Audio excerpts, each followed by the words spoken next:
O ito, sunod mga kababayan, dito tayo kay Tubi Chanko. Nako po mga kababayan, ha?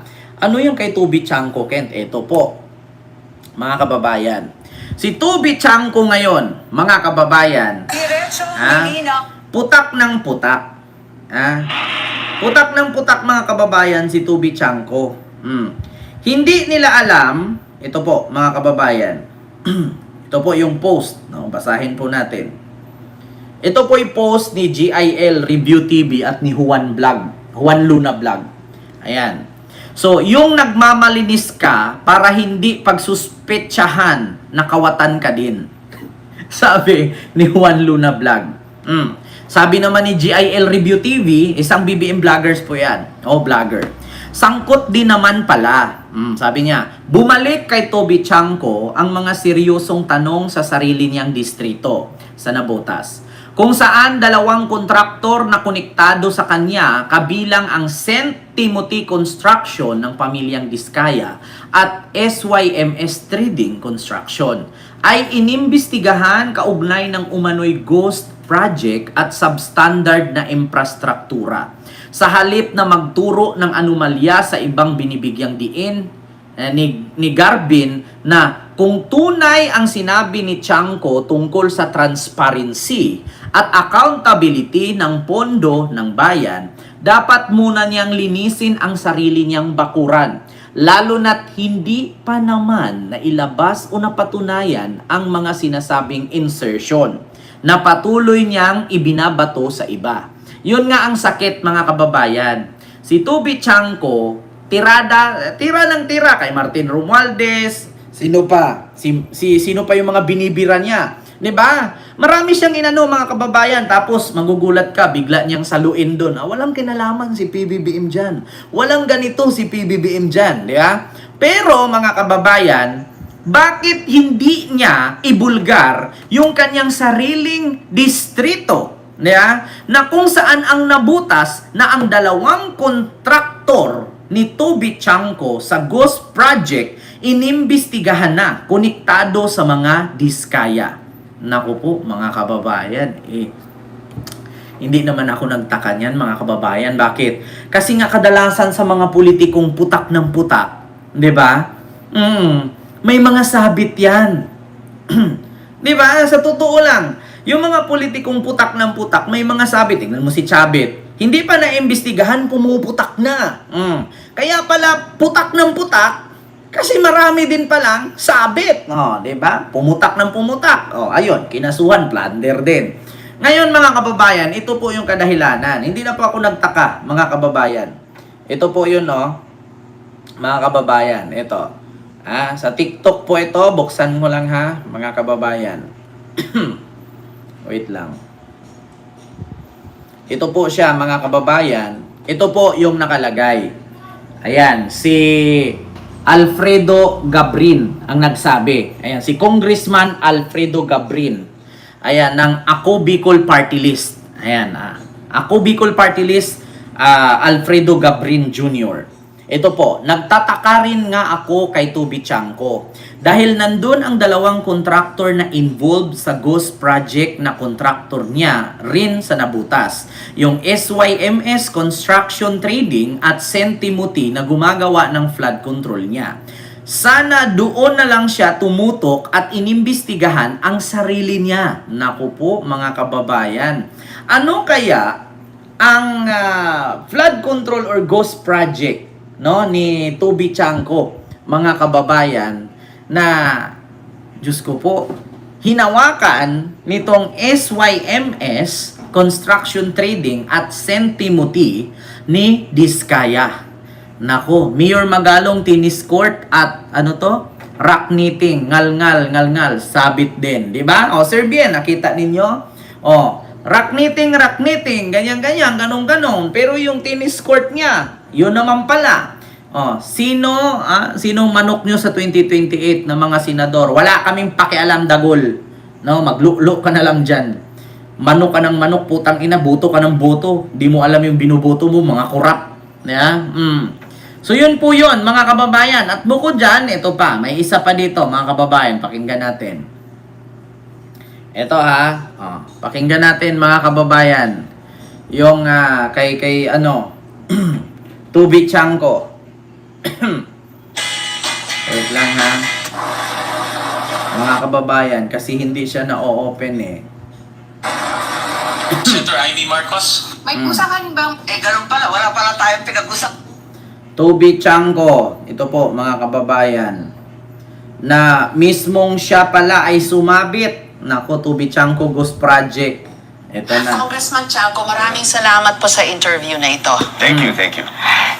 Nasa politika na po kayo, 1998 pa. Tama po. Paano ho nangyari na dadating tayo sa puntong ito na maraming kailangan ipaliwanag tungkol sa budget ng ating gobyerno?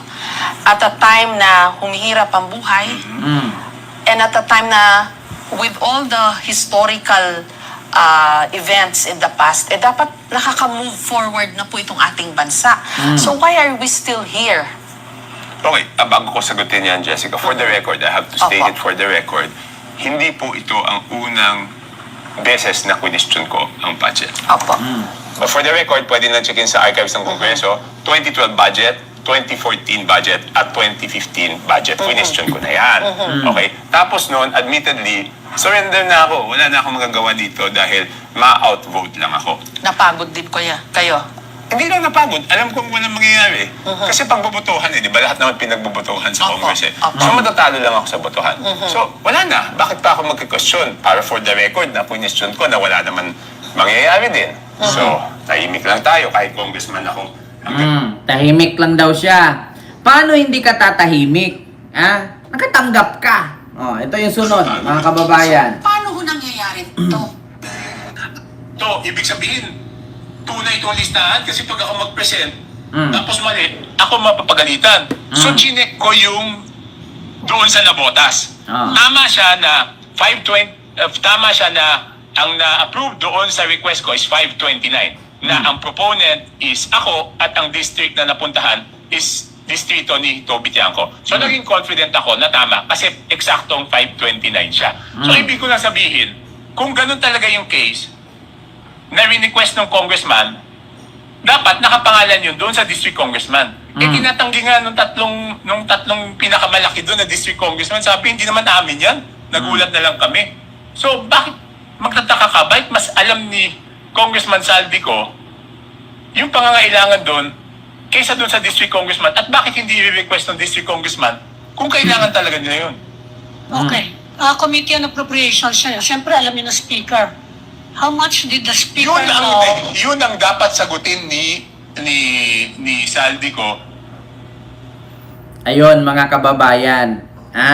Tanong ko lang, kung talagang malinis, di ba? Kasi alam niyo sa totoo lang mga kababayan, si Chavit, hindi na kasi tayo magtaka niyan mga kababayan. Kasi bakit? Si Chavit putak ng putak, sabit rin. Si Magalong putak ng putak, sabit rin. Imposible si Chavit, si Tubi Chanco wala. Kita mo mga kababayan, may time kasi na nagparty kami sa Malabon. Alam nyo ba, umulan lang yata ng 2 oras, ang lalim ng tubig dyan sa may parang may resort dyan sa Malabon na napuntahan namin. Yung resort bago namin mapuntahan, dadaan pa ng palengke, pero grabe po ang tubig nabutas. Grabe po mga kababayan yung tubig. Ang lalim. Nahihirapan yung motor. Oo, dumaan. Motor na yun nahihirapan pa. Paano pa pagsasakyan? Kung ganun kalalim ang tubig, papasok yung tubig sa makina.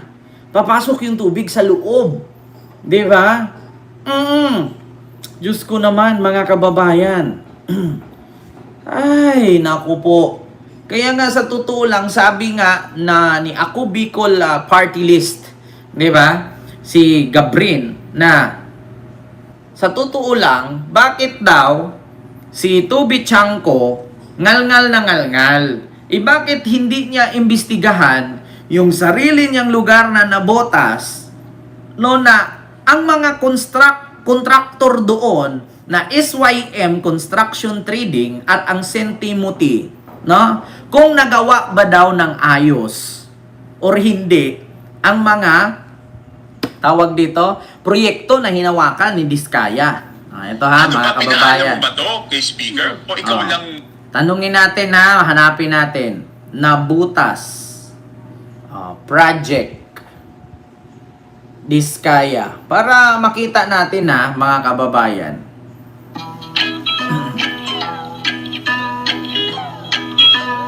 Ayan o. Kita nyo? Ayan. Mismo si PBBM. Naka-discovered. Ayan, basahin nyo mga kababayan. Ano ang nakuha ni PBBM dyan? Sa picture na yan, sa nabotas. Basahin ko ha. Marcos inspects damage nabutas navigational gate. Kita nyo? Ayan, in-inspect ni PBBM ang nabutas navigational gate na sira. Kita mo yan? Mga kababayan? Para sa Navotas, Ah. hindi nila tinaasan yung kalsada sa Navotas. Kinausap ko si Congressman Toby Tiaco at si Mayor John Ray. Kinausap ko yan pinuntahan namin Sabi ko, paano niyo inayos yung baha dito? Kasi nag-research ako. Alam mo ginawa nila? Instead of making the road higher, ang ginawa nila, tinanggal nila yung kalsada. Tinanggal nila yung kalsada tapos naghukay sila ng malalim. Tapos binalik nila yung kalsada. So literally, yung kalsada nila doon, lahat ng kalsada nila doon, at least yung mga main thoroughfares, ang ilalim ng kalsada nila, drainage lahat. Pero mas tama yun, dahil pag tinas nila yung kalsada, kawawa yung mga pwesto. Ang mas tamang gawin talaga is, hindi bungkalin mo nila, tapos maghukay ka ng malalim para sa ilalim yung drainage. Instead of putting that road level high. Walang nangyari. Oo. Kasi ang ganda nun, actually maririnig mo kasi naglalakad kami doon, may maririnig mo, may parang makina. Sabi ko, ano yun? Ayan yung pump namin, pinapump na niya yung tubig na naimbak doon sa ilalim, pabalik sa river. Galing, no? Ang galing. Yan, pag nag-mayor na kayo dito, alam niyo na yung gagawin. Para sa Navotas, Diba? hindi nila tinaasan yung kalsada. 26 years, dire-diretso sa pwesto si Congressman Toby Chanco. Nagsalitan lang sa pagiging mayor at congressman ng Navotas. Pero ang Navotas ngayon, nalulunod sa anomalya. Unang-una na riyan ang proyekto ng flood control. Sa pastoral letter ni Cardinal David, nakasaad na 5 bilyon ang budget ni Congressman Chanco dyan. Pero nito lamang mga nakaraang bagyo, nilamon ng tubig baha ang Navotas. Ang Ayan problema, na. kahit walang bagyo, binabaha pa rin ang Nabotas kasi nga nasira ang isang plug-gate dyan. Barko ni Toby Chanco ang may kasalanan. Yan, binibira nila. Pinipilit na makapasok. Sisira na ang gate. Kita sa meron pang investigasyon, meron bang naparusahan, hanggang ngayon wala dahil barko nga ng kumpanya niya ang sumira ng floodgate. Speaking of barko, matindi ang kartel ng fishing company ni Congressman Toby Chanco. Kinorder nilang pangingisda ng galunggong. Siyempre siya ang nakapwesto, pabor para sa Trans-Pacific Journey Fishing Corporation ni Congressman Chanco. Abay Ayan. sila lang naman ang may pinakamalaking permit na mangisda ng galunggong sa bansa. 400 Oy, take note. Yung stepfather ko nakapag-work dyan. Kay Toby Chanco daw talaga yan. Kaya sa totoo lang mga kababayan, yung navigational gate dyan na binisita ni PBBM na nasira, ang nakasira po ay ang barko niyang pangisda. Yung malaking barko na kinargahan ng isda. Binangga niya at pinilit nilang ipaliko yung barko doon sa navigational gate na alam naman nila na sakto lang magkakasya. Kasya naman ang barko kasi doon talaga yan dumadaan. Ang problema lang kasi pinaliko ang ganon, di nadali yung dito na side. Pag in-street mo yan, bago ka liliko, okay. Ang ginawa kasi, hindi pa nakapasok yung kalahati, niliko na. Nadali yung dito, nadali yung doon, kaya wasak yung navigational gate. So, totoo po yung dito sa TikTok, mga kababayan. So, ngayon, tignan ninyo, ang nabotas, pwede mo namang sabihin na maganda ang nabutas, improve ang nabutas. Eh, ang problema, bakit hanggang ngayon binabaha pa rin? Diba? Diyos ko naman. 26 years, dire-diretso sa pwesto si Congressman Toby Chanco. Nagsalitan lang sa pagiging mayor at congressman ng Navotas. Pero ang Navotas ngayon, nalulunod sa anomalya. Unang-una na riyan ang proyekto ng flood control. Sa pastoral letter ni Cardinal David, nakasaad na 5 bilyon ang budget ni Congressman Chanco dyan. Pero nito lamang mga nakaraang bagyo, nilamon ng tubig baha ang Navotas. Ang problema, 5 billion kahit walang yan, bagyo, binabaha pa rin ang Nabotas kasi nga Sir nasira Edgardo, ang ilo isang po. plug-gate dyan. Barko ni Toby Chanco ang may kasalanan. Yan, binibira nila. Pinipilit. Ayun o, pinipilit iliko. Sisira na ang gate.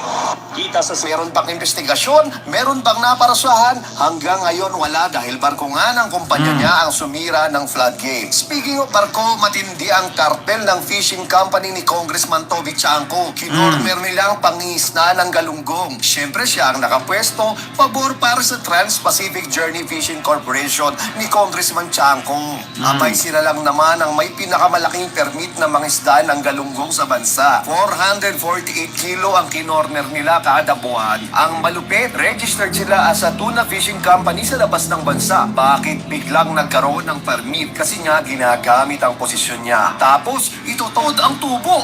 Bilyod ang tinutubo nila dyan. Ang umaaray ay ang mga consumer. At dahil nga malangang kita, addict na rin sa tubo si Congressman Chanco. Paulit-ulit lang, magkakamal ng bilyon, tatakbo sa pwesto at magkakamal uli ng bilyon.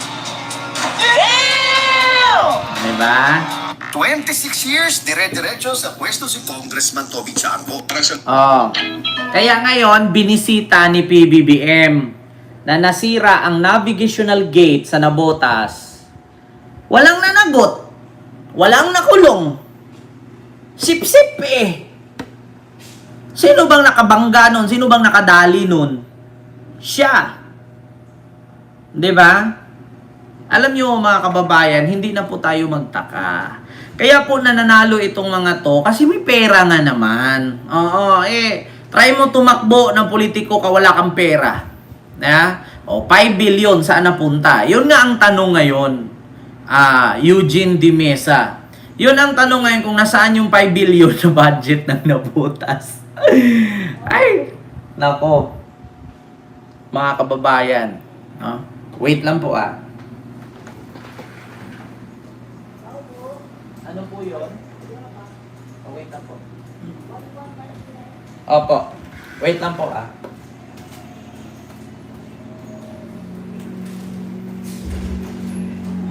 Uy, may parcel ka. Puntahan mo na dali.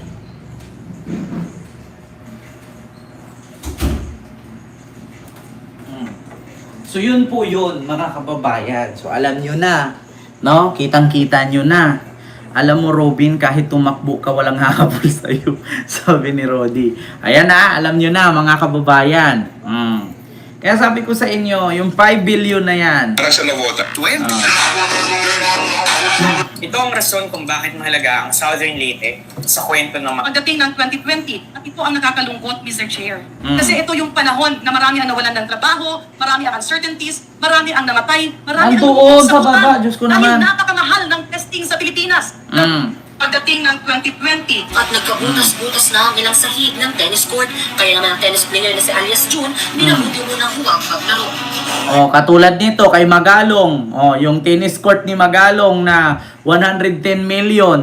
Pakita ko sa inyo yung sahig ha. At nagkabutas-butas na ang ilang sahig ng tennis court. Kaya naman ang tennis player na si Alias June, minabuti mo ng huwag maglaro. Nakikita mo naman. Siguro, part lang ng hindi mo perfect yung... Siyempre, ngayon yun. Yan ang bago.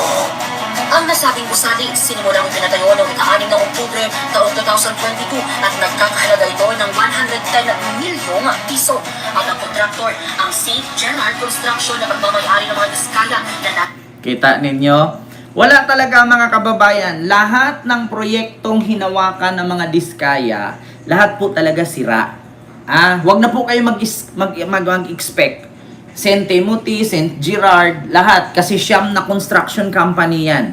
Sa lahat po dyan sa siyam na construction company na pagmamayari ni Corley at ni Sara Diskaya, lahat po yan. Either substandard, ghost project. Yan lang, dalawa ang bagsak. Kaya, nako, tapos sasabihin ngayon ni Sara Diskaya, paano na ang mga anak ko? Hindi ko alam kung saan ko sila dalhin. Dapat tinanong din niya sa sarili niya na darating ang panahon, buti nga yung pinakain niya sa mga, kaya nga siguro yung mga anak niya naging abnormal na sobrahan sa vitamins. Kasi bakit? Ilang Pilipino ang umaaray. Ilang Pilipino ang nasasaktan, ilan ang mga namamatay na sinumpa yung mga proyekto na hindi nagawa. Di ba? Oo, tapos ngayon nababahala siya paano yung mga anak ko, sino nang magbantay, saan na sila, ganyan. Eh di dapat tinanong mo yan bago ka nagnakaw, di ba? Dapat sinabi mo, yung ipapakain ko sa anak ko, yung vitamins, kaya sumubra sila kataba, naging abnormal sila. Okay ba to? Hindi ba to, hindi ba to delikado sa katawan nila? Oh, wala kasi bakit? Hindi nila iniisip yun. Mga kababayan, hindi nila iniisip. Di ba? Grabe, sa totoo lang mga kababayan. Kaya kung napansin ninyo, halos sa lahat ng mga pumuputak na politician, may mga sabit yan. Si Chanco, iba ang tirada ni Chanco. Binibira niya yung mga kaalyado ni PBBM, pero sumisip-sip siya kay PBBM. Na alam naman natin na makasara talaga siya. Siya yung nagbulgar patungkol dyan sa pag pumirma ka para ma-impeach si Sara, may proyekto ka. Pag hindi ka pumirma, wala kang proyekto. Bakit niya kinanta yun? Kasi pabor nga siya kay Sara. Tapos ngayon, kunwari, makabibiim siya. Tigilan niyo nga ako. Diba? So, yun lang po yun, ha, mga kababayan.